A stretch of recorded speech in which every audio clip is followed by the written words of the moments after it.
Ngiyasizwa isikhalo sakho, kodwa-ke benginganesicela ukuthi mhlawumpe uma ungenankinga siqale senze nama-DNA test.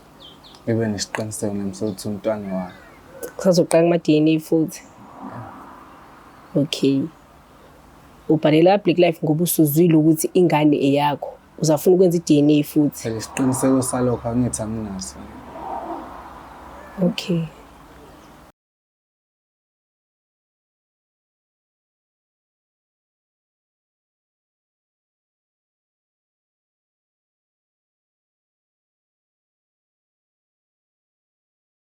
Ngiyanibingelela nanke babukeli be-Black Life TV kuhlelo esilibiza ngokuthi i-Love Back. Igama lami nguStufuza Dlangamandla Zulu. So njengoba i-guest yami ihleli nami la, kusho kona ukuthi ukhona lo muntu special enhlizweni yakhe asafisa ukuthi baphinde futhi bahlanganise uthando lwabo. Kodwa-ke uzosichazela kabanzi ngokuhlangana kwabo nala bexabana khona beze bekhetha ukuhlukana njengoba esela njengamanje efisa ukuthi baphinde bazame uthando lwabo futhi. So-ke asike size story ukuthi sithini. Sabona kunjani? Yebo, ngiyaphila. Ngiyaphila nami. Wena waba isibongo? Oh, hayi sibonga. Nxumalo. Alright, ubuya kuphi? Ngokuhlala ngisuke empangeni otango umsebenzi ngila eThekwini. Okay, ufike nini eThekwini? Ngifike 2024. 2024. Oh, last year. Yebo. So, ukhule kanjani? Beyinjani impilo ekhaya? Ukhula phansi kwesandla sabazali bo-2 noma umzali oyedwa noma ugogo noma umkhulu noma mhlawumbe u-auntie noma omalume nama-siblings-ke nabo-cousin abomzala? Ukukhula kwami ngikhule ngihlala nomama nobaba abazali bephelele ngisho. Okay. Ekhaya besiba u-3. Yeah. Umama, baba, imini. Alaba bafowethu ade behlala kugogo ngale. Abafowethu abazalwa umama nobaba? Cha, lababili bazalwa umama ngaphandle, mina uzalwa ubaba. Oh, okay. Okay. So ukuzwana ninabo noma kuthiwa abekho egcekeni elilodwa la kade uhlala khona? Ayikuzwana kukhona because bayafika sometimes bevakasha yabo noma kuphela inyanga kanje bezolanda nemali umama bayafika. Okay. So empangeni mhlambe besikhona isibaya kufuyiwe ekhaya noma nje hayi ukhule uskru? Ayisikhona isibaya. Ubulusa? Ngibamba ngama-weekend because sinayo imelusi ngiphumuza. Bese niyaganga kulokhu niqhatha iy'nkomo lapha emadlelweni. Ayi nina shame. Hayi ngeke. What if inkomo yafa lapha ihlatshwe enye inkunzi? Suke ingekho vele into ongayenza ukuthi nazo vele buye ingalamleki yabo. Kanjalo. Yo. So-ke le ntokazi uhlangana nayo empangeni noma uhlangana nayo la eThekwini? Uhlangane nephi nosisi lo ofisa ukubuyelana naye? Sahlangana empangeni nosisi kwakuse Home Affairs. Okay. Like yabo sengake wenza ID kwesibili ngelahlile. Ngivele ngabona. Elahlile bekuyistory esifanayo nakulayini besilandelana sasihleli silandelana yabo. Okay. Base sikhuluma kuba naloko kuzwana ke. Ngoba vele nilahla ama-ID nobawu. Uyilahla kanjani i-ID? Because i-ID iwena la ukhona fanele ibe khona. Kwenzeka kanjani? Kodwa vele amaphutha ayenzeka-ke. Yeah, like uma uzophuma nje mhlawumbe nayo esebenzisa angithi into ejwayele ukuhlala endlini yakhohlakala ke. Okay. Ngicabanga yaphuma ephaketheni. Yalahleka kanjalo. So manje usisi lo umkhulumisa ngoba nakho nje ufile ngazi ukuthi ungakhuluma, hayi ngoba nakho mhlambe uyambona ukuthi hayi ngeke muhle ke lo ikuthanda ngikhulume naye ke ngizama inhlanhla yami. Ayi sisi yabo ukumbona kwami nje ngambona ngamthanda ngazi nansi. Kodwa nje wangichaza yabo. Wawungadidiwe ukuthi ulahle i-ID wasathi ubona ubuhle. Ngisazokunaka nje ukulahla i-ID. Ngiyadlala. So-ke wakwamukela-ke ingxoxo zenu zaxhumana nazwana nasenaqala i-relationship. Ukuphethe kanjani-ke i-relationship yenu isanda kuqala and nawe futhi umphethe kanjani? Kwakwenzakalani? I-relationship yethu wakumnandi kakhulu sizwana. Yabo nje usukwini besithekisana kaningi. Okay. Kaningi impela nje hlale bengathi ngingathatha ifoni. Ngumthanda ngempela. Baby. Ngicela ukubuza umbuzo ungacabangi. Ngithi ngikubuza ubuphendula. Ini impede yakhe? We hayi kulungile hayi sungiphendulile. So-ke ngezikhathi zobumnandi bomkhipha mhlambe phume nihambe noshawa umoya. Thathe lezo ithombe, postiyani, mhlawumbe ngoba umndeni wakho uyamazi nakuyena uyaziwa? Bekuyenzeka into kanjalo siphume nje yabo isikhathi esiningi bekuba mhlawumbe i-weekend kanje. Okay. Siphume sihambe siyodla out sihlalele nasepark besithanda nje impela spend isikhathi ndawonye. Okay. Manje naqala kuphi ukuxabana-ke njengoba nahlukana nixatshaniswa yini manje ikuphi inkinga? Ukuxabana kwethu waqala ngalesikhathi like ngimcela ingane wathi akakabi ready yabo. Okay. Mathi akakabi ready. Ngisamukele isinqumo sakhe ngivuma ukuthi hayi masilala ngeke ngimithise ngizopull out. Inkinga iqala lana-ke 2020. Why wena ubufuna umntwana? Umntwana bese ngimfuna yabo nje abangani bami bonke baney'ngane. Hawu ufuna umntwana ngoba nakho abangani bakho baney'ngane bonke, so ubuhala nje ukuthi hayi sebexoxa ngey'ngane zabo nawe uhalela ngazuthi ngabe kuthiwa uneyakho? Ngathiwa nje masebethi nami ngithi hayi intwala yami uyite kanje yabo. Bebe ne-stress nje bengeke ngisihalele nami ethi mfethu ngikhulelwa ingane. Mfethu yabo. I-stress esihalisayo. Yazi ubuhlangana nomntwana mayigula. Uvela ufisa ngazuthi leyo pain ungayithatha ize kuwena umnyekela lala aphole. So iphakethe lakho wena kuphela umuntu owazi iphakethe lakho. Belivuma ukuthi usungaba nomntwana njengoba usumcela nje. Because ayikho into eqothula njengomntwana emhlabeni. Abantwana bayaqothula ukuthi ngijibile hayi ngikhona. Uthi uyezwa hayi ziyaqothula ney'ngane. So ubusu-ready ngale ndlela ukuthi njengoba ubumfuna umntwana ubungeve umfuna ngokumcela nje ngokukhuluma umlomo. Iphakethe lakho bese livuma ukuthi yes sengaba nomntwana manje. Kwiphakethe khona bengingaba inkinga kancane cause la bengibamba khona bengibizwe Shoprite. Okay. Ngifika uma ngibeze futhi kwenza ukuthi inyanga enizobezwe ivikeliwe. Kodwa bengithembe nabazali bami kakhulu cause kade bengikelele ngiyazi. Hayi ngiyakuzwa. Sake niqhathwa nje ukuthi yena akekho ready ukukunikeza umntwana. Cha kwenzeka la kanjalo. Kwenzakalani? Yasiqhatha. Angithi wayethe akekho ready. 2022 waphatha nonyaka ngicela wangabo June July kanje. Engitshela ukuthi akazizwa kahle ngathi ukhulelwe. Okay. Ngithi mina kanjani ngoba phela labo isivumelwano sasithi mina ngeke ngiyakhipha yabo. Hayi shuthi ke qale lapho ke ngibe lokumngabazi shuthi bengijolela into kanjalo. Okay. Ngigcine sengimziba ngoba ngamblocker futhi ngikhumbula kahle. So when at the time ekade ethe angikho ready awumenzela ngobugebengu? Ngazama wangalunga nakhona la ngangizame khona kodwa azithole ngalokho. No ngisho ukuthi kungenzeka uthi uzokhipha kodwa kube ukwazi kwakho ukuthi hayi vele mhlambe ngizokwenza ngendlela ethize ukuthi akangezwa ukuthi angikhiphanga. Cha. Awukazi ubenza ubugebengu ne? Ngazi ngibenza kanjalo. So wena uyazi uneshow ukuthi uclean njengoba ekutshela yena ukuthi akazizwa kahle ngenze ukuthi ukhulelwe uyabona wena ukuthi akusimina phela lo. Hayi akusimina ngempela ngoba ngazi ukuthi ngiyakhipha. So sikhona ngempela isisu noma mhlambe washo kudala mhlambe manje usenomntwana? Umntwana usekhona iminyaka 2 manje. Ukuhlanganisa ngoMarch 26. Uyangitshela ngisho se-30 wangifonela ngenye imali. Ngiyazi washo ukuthi njengoba usumblockile. Ngaqhubeka ngabaleka. Mase ngizwa ngabantu abasebengitshela ukuthi indoda leyangane iyafana nawe. Hawu.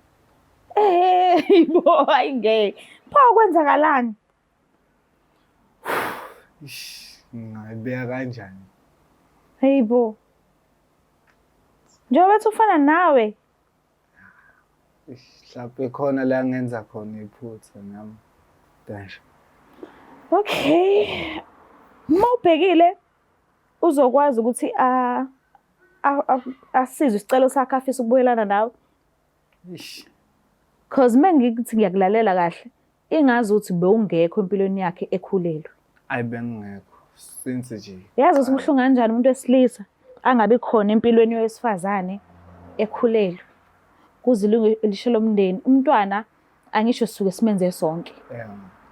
So akwazi ukuthi singamenza sonke enenjikijiki sengingedwa ngisindo umkhaba nginama cravings, khona izinto engiyikalelayo engisuke ngi-expectile mina as a female ukuthi wena uzowanakekela ama cravings wami and wena u decide ungabibikho. So lonke leyo nhliziyo ebuhlungu mhlambe kungenze ukuthi ubekhala because siyatetema ke if kuyenzeka sikhulele because ama emotions asuke enze izitayela zawo.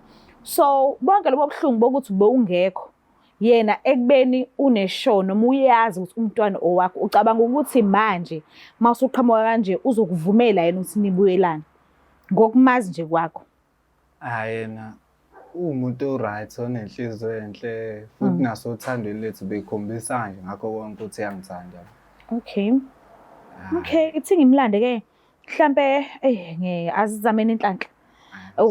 Angikuthembi isilutho, angifuni ukusho lutho but nami ngomunye wabantu besifazane and ngiyakhona uku-understand ukuthi kubuhlungu kangakanani ukuba wedwa ekubeni kuza ilungelishe lomndeni usuwedwa umlisa kasekho ekubeni ushilo ukuthi ingane eyakho umtshelile njengoba uchaza ukuthi wakutshela ukuthi akazizwa kahle uthole ngazo izikhulelo.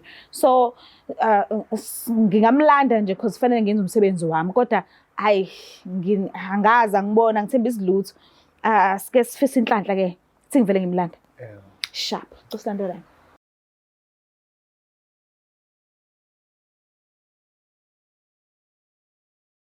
Siphinde sinamukele futhi babukeli bayo Black Life TV uhlelo esibiza ngokuthi iLove Back. So ke usisi uvumile ukuthi asijoyine and nginethemba lokuthi isicelo sethu mhlawumbe uzosizwa and asivume. Asazi ke kodwa ke asike sibuke izinto zezenzakalela zona. Sabona kunjani? Nesisunjani? Ngiyaphila wena? Ngiyaphila. Ngoba isibanga? Ngamkhwanazi. Mkhwanazi, bani umkhwanazi? Ondonga. Ndonga and Shamase Lomav. Oh, Shamase. Okay. Ubhuti endlela naye mas? Yebo ngiyamazi. Umazela kuphi? Waqala khokho umoya. Umazela kuphi? Ubhuti ngibazele empangeni. Okay. Ngangithandana naye. Wow. Yebo. What happened? Okusho ukuthi sasithandana nobhuti sukela 2022. Sathandana ngakhulelwa. Okay. Ngamtshela ukuthi ngikhulele ingane yakhe wathi yena akakwazi ukuthi ngabe ukhuleliswe mina ngoba mina ngathi akikho ready kuba nengane futhi yena ubengakazi achamele ngaphakathi kumina. So sahlukana kanjalo ngangabe ngimlandela ngamtshela futhi ingane isizali ukuthi ingane sengizele kanje kwaqhubeka kanjalo kwaphela kanjalo futhi akaze ngaphinda ngathola ucingo lwakhe. Kodwa umntwana bekwakho amampela? Yebo yena. Okay. So ubuzizwa kanjani uhleli nje wedwa usesimweni sokuza komntwana omusha and yena akaseke empilweni yakho because aka-understandanga noma owakhe noma sithini story akatholanga kahle ubuzizwa nje ubuphatheke kanjani?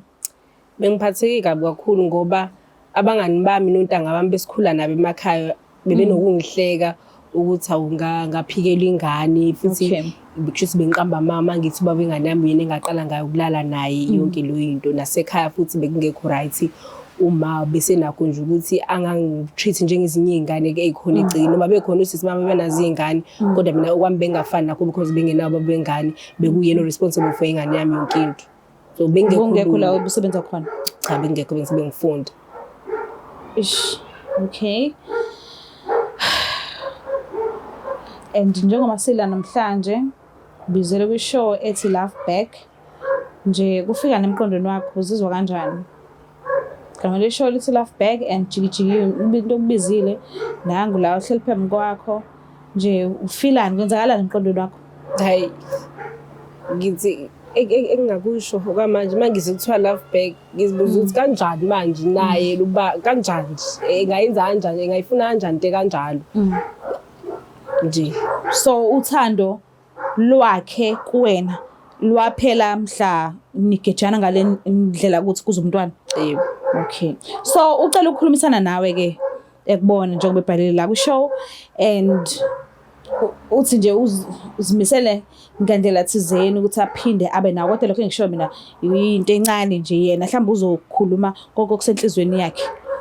Ngicela umlaleli uthi ufuna ukuthini. Okay. Ngoba ngicela ukukhulumisana. Mando ngiyaphila. Ngiyaphila. Ngiyaphila nami. Sathi senze ukuthi ngibhalele la wa Black Life. bese ngizile ngamahebezi kuthiwa ayi ngathi umntwana uyafana la. Manje bengingacela Nkosi yami uthi uma ungakwazi ungiphe ithuba lokuthi ngimbone because ngiyafisa ukuba khona empilweni yami. Okay, ngiyakuzwa lokho kushoyo. Izathu sokuthi ubhalele kaBlack Life ukuthi ufuna ukubona ingane. Nesibindi sokuqonda benginaso. Okay. Emva kwesikhathi ingane yona uyayazi ukuthi ingakanani? Kahle kakhulu. Uloko kwaziyo ukuzwa ngabantu noma mhlambe ubungustalker ubuka yonke into ukuthi kwenzakalani. Uthole kanjani? Ungithole kanjani kwakhona ukungithola? Khona umngane wakhe bengixhumana naye njengoba besizwana sajola naye yabo. Ngikhulume naye ke ngimbuza ukuthi qhuba kanjani ngapha ingane iyafana kodwa na wasengitshela ukuthi ingane ngathi yami nami ngathatha isinqumo sokuthi zama ukuxhumana nawe bona ngikhulume nawe ngodaba lengane futhi ngimisele wangempela ukuba khona empilweni yenu ngiyondle nengane yami ngilungisa amaphutha lapho ngona khona. Okay. Ngisacela ungivumele nje kulo ndawo. Ngiyakuzwa. Kodwa ukuthi ingane ngivele ngikunikeze uyibone kuzomela iqala uhambe ekhaya iqala ukhokhela ama damages owayenza because uyazi ukuthi mina wena umuntu oqale ngalala naye akekho umuntu engalala naye uphinde uhlawule futhi ekhaya ukuthi waphika ingane ugeza amagceke because uyazi ukuthi ekhaya bakanjani futhi angiboni ukuthi bazokwazi ukwamukela ukuthi ingane ize kuwena uyibone emva kwalento wangenzayo yona. Ngiyasizwa isikhalo sakho kodwa ke benginesicela ukuthi mhlawumbe uma ungela nkinga siqale senze nama DNA test ibe nesiqiniseko nemsothi umntwana wakhe.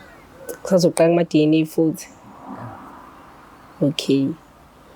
Ubhalela Black Life ngoba usuzwile ukuthi ingane eyakho. Uzafuna ukwenza iDNA futhi. Isiqiniseko salokho angithi anginaso. Okay. Kodwa nje bengingathanda ukuthi siqale ngayo DNA ngibe nesiqiniseko emveni kwalokho ke ngizobe sengiyalungisa phela amaphutha. Uzizwile ukuthi umntwana ofana nawe and wenza sure ukuthi uyabhala ngoba nakho uzimisela ukubuyelana noma wakhe nikhulisa umntwana nonke. Yini eyenza ukuthi ufuna iDNA? Angisho ukuthi kuyicala ukufuna iDNA no angisho kanjalo but ngicela ukwazi nje isizathu esivalid ukuthi ufuna iDNA. Hayi nasekhaya kuthe uma ngikwazisa ngalolu daba base bengicebisa ukuthi angiqale ngayo ukuze bebe na 100% sure ukuthi umntwana wami yabo. But uyachaza ukuthi akazalane nomuntu ngaphandle kwakho and wayiqala ngawo. Ngiyakuzwa lokho. Kona ke weza ukuthi wayiqala ngawo noma awuzwanga noma awazi nanokwazi. Ngiyakwazi lo. So yini usola ukuthi ngazi ukuthi akuso wakho? Ukuthi mina naye sasivumelene ngokupull out yabo. Kodwa mesithi usengitshela ukuthi ukhulelwe because bengingakazi angikhumbuli mhlawumbe lenzeke iphutha kodwa angikhumbuli. Uyazi ukuthi umntwana ngeke ahlezi emncane uzokhula. And mayekhula mabamtshela ukuthi ubaba owokuqala waphika ukuthi ngingane yakhe. Jikijiki ubaba wacela ukuthi kwenziwe iDNA test ukuprova ukuthi ngowakhe kwamampela na. Ucabanga ukuthi yena mayesekhulile iyomphatha kanjani leyo nto leyo? Nalapho ngicela ukugcizelela futhi ukuthi ukhuluma kwami kanje akusho ukuthi ngiyakunqabela ukuthi enziwe iDNA test. Anginawo amandla ukuthi nginqabe. Anginqabe but awuyibuke nje lento oyicelayo. Khona ngiyayizwa ihlala kahle ngisayisana ukukhombisa ukungamethembi yabona. Yes, ipoint lami ilelo. Ngiyabonga uma ungu-understand. Kodwa ke kulungile uyavuma indaba ye-DNA test? Ayikulungile singayenza iDNA. Okay, nangu uyavuma. So na kanjani izokwenziwa ke? Ngangithokozisa kakhulu ngoba nasekhaya kuthiwa ngiqale ngicelele ukuthi nabo bezokwazi ungilekelela manje because ami namahlobo into engamile kahle kwamanje. Okay, kulungile. Angikuzwanga uxolisa ngokuthi bewu-absent yena esakhulelwe. Ngikuzwe nje usuyikha phezulu usujahe ubuyelana naye ekubenini awukapolice lesasilonda lesiya. Angazi noma ngiyakujaha yini mhlambe bewusaya lapho mekuthi ngiyakujaha ngiyaxolisa kodwa ngiyacela nje ungavele umkhele phezulu ngathi umntwana ose-crash ukhulile ngisho nje obumthanda nje wamthanda ekhulile so ngicela ukukhulumisana naye kahle. Ngiyakuzwa Mkhwanazi, ngicela ukuxolisa ngakho konke engakwenza. Lokhu engishoyo futhi into engiqondile not like ukuthi mhlawumbe into engitsheliwe kusuka ngaphakathi. Ngiyacela sacela ungixolele ungivumele bekhona empilweni yomntwana. Nawe mhlawumbe uma uthi sisakhona isikhala sokuthi sangithanda sangabuyelana nawe ngicela wenzeke. Hayi ukubuyelana kwami nawe angeke uzukwazi ukwenzeka kodwa kwengane ngiyafisa ukuthi ube khona empilweni yengane ngoba ukukhula kwengane ingenawo baba kuyisilonda esingaphuli. Uyasazi kahle isitori sami ukuthi ngakhulu ubaba engekho empilweni yami so angifuni ukuthi ingane yami idlule kuleyo nto futhi nayo. Okwengane kulungile sizoyenza iprocess ye-DNA nakho konke kodwa kokubuyelana nawe angeke ngize ngikwazi. Ngiyakuzwa futhi ngiyaqonda nakulokho. Izindlela engakushiya ngayo ibanga yabona ngifunanga nokulalela. Ngiyakuzwa ngiya-understand futhi nobuhlungu obuzwayo yabona nami ngeze kwevele sengazi ukuthi ngakulimaza. Singithokozisa kakhulu ukuthi uyangivumela ngibe khona empilweni yengane yami. Ngiyabonga lapho. Okay. So, Mkhwanazi mhlambe usafisa isikhathi sokucabanga ukuthi uphinde ubuyelana naye noma awusifisi nje leso sikhathi wena umnikeza ukuthi abe sempilweni yengane kuphela? Isikhathi sokucabanga ukuthi ngibuyelane nazo angeke angifuni ngisho ukuhlala phansi ngicabanga kuyona into engathi ngidinga isikhathi ukuthi ngicabange. Angeke ngizize ngikwazi ukubuyelana naye into engakwazi ukuthi ngenzele yona ingane kuphela ukuthi abone ingane. Okay. So lokhu Mkhwanazi acelayo ukuthi uhambe ekhaya yakhe ufike uwenze ngendlela okufanele wenze ngakhona ukhokhela ukhokha khona and damages and all that. So lokho uthinike ngakho uzokwenza noma sithini story?